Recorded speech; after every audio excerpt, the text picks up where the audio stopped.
A'udzubillahi minasyaitonirrajim. Bismillahirrahmanirrahim. Alhamdulillahirabbil alamin wassalatu wassalamu ala asyrafil anbiya'i wal mursalin wa ala alihi wa sahbihi ajma'in. Maqala rabbi shrah li sadri wa yassir li amri wahlul 'uqdatam min lisani yafqahu qawli. Amma ba'du. A'udzubillahi minasyaitonir rajim. Bismillahirrahmanirrahim. Assalamualaikum warahmatullahi wabarakatuh. InsyaAllah pada hari ini saya akan membentangkan sebuah tajuk tugasan di bawah subjek kajian teks fiqh Nusantara, iaitu bab tentang rukun haji dan umrah dan kewajipan haji serta penyertaan prestasi mereka dengan apa yang berkaitan dengannya, insyaAllah. Baiklah, insyaAllah di bawah bab tentang rukun haji dan juga umrah ini terdapat 4 subtopik, iaitu yang pertama rukun haji, kemudian yang kedua rukun umrah, yang ketiga wajib haji, dan kemudian yang keempat penyertaan prestasi haji. Okey, yang pertama sekali adalah rukun haji. Rukun haji terdapat 6 perkara, iaitu yang pertama iaitu ihram. Ihram ini adalah berniat masuk ataupun permulaan sebelum melakukan ibadah haji. Seperti mana yang kita semua tahu, ihram ini adalah pemakaian bagi seseorang yang ingin melakukan haji, iaitu bagi lelaki mereka memakai satu kain yang berwarna putih dan juga suci. Ketebalan kain itu mengikut keadaan ataupun cuaca di Mekah. Okey, kain ihram lelaki ini mereka memerlukan 2 kain, iaitu kain yang pertama mereka memakai pada bahagian kaki hingga pusat, iaitu seperti mana mereka memakaikan pelikat. Kemudian lapisan yang kedua mereka memakainya untuk menutupi bahagian badan mereka. Okey, baiklah, ihram lelaki ini terbahagi kepada 2, iaitu yang pertama apabila mereka berada dalam tawaf, mereka memakai kain ihram itu dengan menampakkan bahu mereka sebelah kanan. Kemudian apabila berada di luar tawaf, mereka menutup keseluruhan bahu dan juga badan mereka dengan kain. Okey, seterusnya ihram bagi perempuan hanya memerlu memakai kain telekung saja. Okey, kemudian rukun haji yang kedua iaitu wukuf. Wukuf ini adalah berhenti seketika antara waktu gelincir matahari, iaitu pada waktu zuhur pada 9 Zulhijjah hingga terbit fajar 10 Zulhijjah. Iaitu wukuf ini dilakukan di Arafah. Kemudian rukun yang ketiga iaitu tawaf. Tawaf ini adalah berjalan mengelilingi Baitullah sebanyak 7 pusingan, iaitu di mana kita mengelilingi tawaf itu dengan bahu kiri kita berada pada sebelah tawaf, dan perlu membuat pusingan sebanyak 7. Dan semasa melakukan tawaf itu, jika bahu kita terpusing daripada arah Kaabah itu, kita perlulah melakukan pusingan tersebut. Okey, kemudian rukun yang keempat iaitu sa'i. Setelah kita melakukan tawaf, kita perlulah bersa'i. Bersa'i ini apa? Bersa'i ini adalah berlari anak daripada Safa ke Marwah. Okey, berlari anak daripada Safa ke Marwah sebanyak 7 kali. Kemudian rukun yang kelima iaitu bersyukur ataupun bergunting. Ini orang panggil tahalul. Okey, bercukur ataupun bergunting ini wajib ke atas semua jemaah haji untuk bertahalul, iaitu dengan menghilangkan atau mencukur rambut di kepala sebanyak 3 helai sekurang-kurangnya. Okey, kemudian rukun yang keenam iaitu rukun haji yang terakhir, iaitu tertib. Seperti mana yang disebut dalam kitab Buhyatul Tulab ini, mendahului ihram atas segaliannya, iaitu melakukan kesemua rukun haji yang telah ditetapkan. Okey, seterusnya kita masuk kepada dam, iaitu denda. Denda yang dikenakan kepada jemaah haji yang melakukan beberapa kesalahan yang tersenarai. Okey, yang pertama, jika seseorang itu meninggalkan salah satu daripada rukun haji, maka hendaklah ia membayar dam, akan tetapi hai'ah. Okey, kemudian yang kedua, dam yang perlu dibayar ada pada perkara wajib haji. Maksudnya jika seseorang itu meninggalkan rukun haji, maka dia hanyalah perlu melakukan semula rukun-rukun haji yang tertinggal itu, dia tak perlu membayar dam. Sebab apa? Sebab dam ini pada rukun haji itu adalah hai'ah. Kemudian jika dia meninggalkan perkara wajib dalam haji, maka dia perlu membayar dam. Okey, seterusnya rukun umrah. Rukun umrah ini terbahagi kepada 5 rukun, iaitu yang pertama ihram. Seperti mana yang saya sebutkan dalam rukun haji, iaitu ihram ini niat untuk permulaan sebelum umrah dilakukan. Kemudian yang kedua, tawaf, berjalan keliling Kaabah sebanyak 7 kali. Kemudian yang ketiga, sa'i. berlari anak dari Safa ke Marwah sebanyak 7 kali. Kemudian yang keempat, bercukur. Bercukur ataupun bergunting, yang ini tahlul sekurang-kurangnya 3 helai rambut.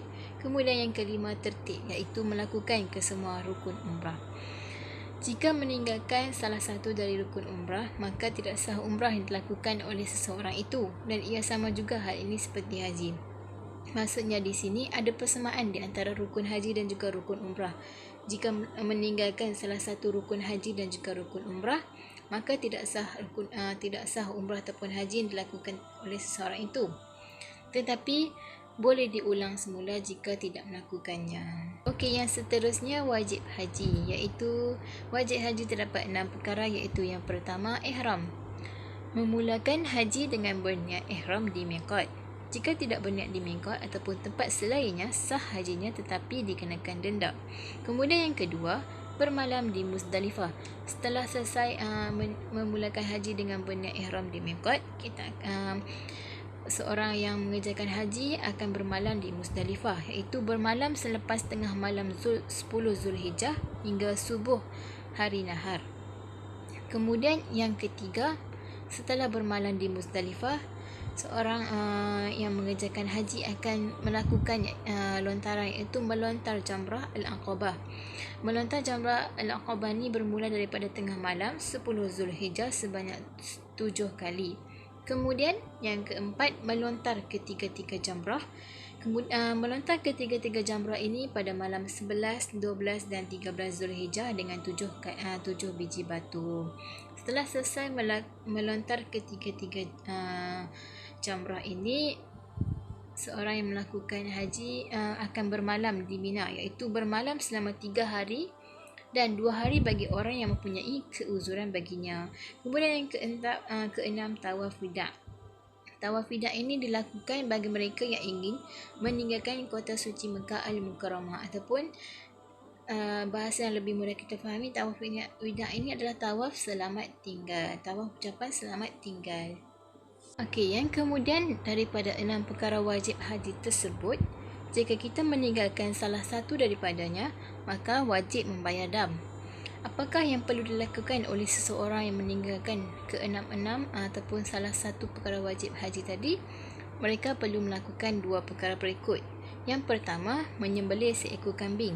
Jika tidak mampu, maka seseorang itu perlu berpuasa selama 10 hari, iaitu 3 hari di Mekah dan juga 7 hari di tempat kediamannya ataupun tanah air sendiri. Okey, seterusnya kita masuk kepada pernyataan prestasi dan aspek yang berkaitan dengan haji dan umrah. Okey, di sini akan menerangkan tentang faedah orang yang melakukan haji dan juga umrah sekaligus itu mempunyai 3 jenis, tetapi saya hanya akan menghuraikan sebanyak 2 jenis. Okey, yang pertama, haji ifrad. Apakah yang dimaksudkan dengan haji ifrad ini? Haji ifrad ini adalah melakukan haji dan umrah secara berasingan tetapi diselesaikan kedua-duanya di dalam tahun yang sama. Maksudnya, seseorang yang melakukan haji ifrad ini, dia melakukan haji dan juga umrah secara berasingan, tetapi dia menyelesaikan kedua-dua haji dan juga umrah ini dalam tahun yang sama. Okey, kemudian yang kedua iaitu haji qiran. Haji qiran ini adalah melakukan haji dan umrah secara serentak, sama ada berniat ihram umrah pada bulan haji atau berniat melakukan haji sebelum tawaf umrah dilakukan. Maksudnya haji qiran ini dia melakukan ibadah haji dan juga umrah serentak. Terdapat 2 cara, iaitu sama ada dia berniat ihram umrah pada bulan haji, ataupun yang keduanya dia berniat melakukan haji sebelum tawaf umrah dilakukan. Okey, seterusnya saya akan memberi sedikit huraian mengenai haji ifrad. Haji ifrad ini di mana seseorang itu berniat ihramnya di miqat atau bawah daripadanya, iaitu seseorang yang selesai mengerjakan haji, ihram dia dengan umrah di dalam 1 tahun sekaligus di Mekah. Maka inilah ifrad yang afdal atau yang paling baik. Haji ifrad ini terdapat beberapa jenis. Okey, yang pertama ifrad syar'iyah, iaitu dia mengerjakan umrah pada bulan bukan haji. Kemudian yang kedua, ifrad majaziyah, iaitu melakukan ihram haji pada bulan haji. Kemudian tidak melakukan umrah di dalam bulan haji, iaitu haji dengan sendirinya. Kemudian yang keempat, haji tamattu'. Haji tamattu' ini dia melakukan umrah dahulu di dalam bulan haji, kemudian mengerjakan haji pada tahun yang sama. Okey, seterusnya kita masuk kepada haji qiran. Haji qiran ini adalah melakukan haji dan umrah itu secara serentak.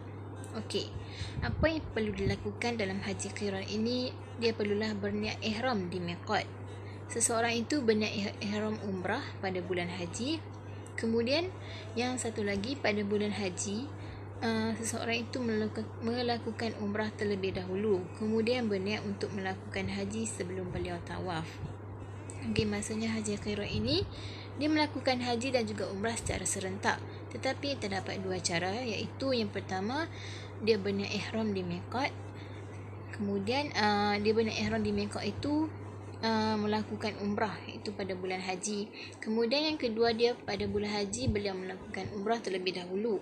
Kemudian sebelum tawaf beliau berniat untuk melakukan haji.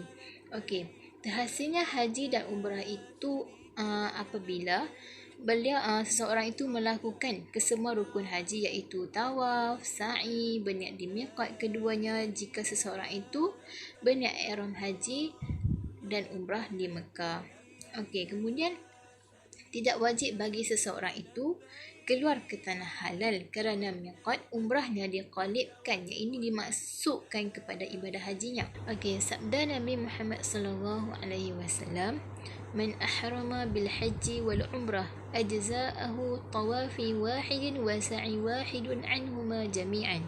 Yang bermaksud, barang siapa ihram dengan haji dan umrahnya, memadailah dia tawaf satu sahaja daripada keduanya dan sekaliannya. Okey, seterusnya sedikit sambungan daripada haji qiran ini. Yang pertama, jika seseorang itu melakukan ibadah umrah ketika mana dia melakukan tawaf, walaupun dengan selangkah sekalipun, maka tidak sah untuk dimasukkan hajinya kerana telah mengambil sebab tahallul. Okay, maksudnya di sini haji qiran seperti mana yang kita tahu, melakukan ibadah haji dan juga umrah itu secara serentak, iaitu ada cara pertama dan juga cara yang kedua. Daripada ayat ini, seseorang itu melakukan haji qiran pada cara yang kedua, iaitu dia melakukan umrah pada bulan haji, kemudian sebelum dia melakukan tawaf, dia berniat untuk mengerjakan ibadah haji. Daripada penyataan ini, situasi di mana seseorang itu dia melakukan haji qiran, kemudian sebelum melakukan tawaf, dia berniat untuk mengerjakan ibadah haji sekaligus, tetapi seseorang itu dia telah terlupa untuk berniat begitu, kemudian dia telah melakukan tawaf, dan walaupun hanya selangkah beliau melakukan tawaf, maka tidak sah untuk dia masukkan hajinya kerana telah mengambil sebab tahallul. Maksudnya dia kena lakukan tawaf itu semula, kemudian sebelum melakukan tu dia kena berniat memasukkan hajinya sekaligus. Okey, kemudian tidak harus dalam hal ini memasukkan umrah dalam hajinya kerana tidak memberi faedah satu apapun daripada amal yang lainnya. Sekian, itu sahaja daripada saya. Assalamualaikum warahmatullahi taala wabarakatuh.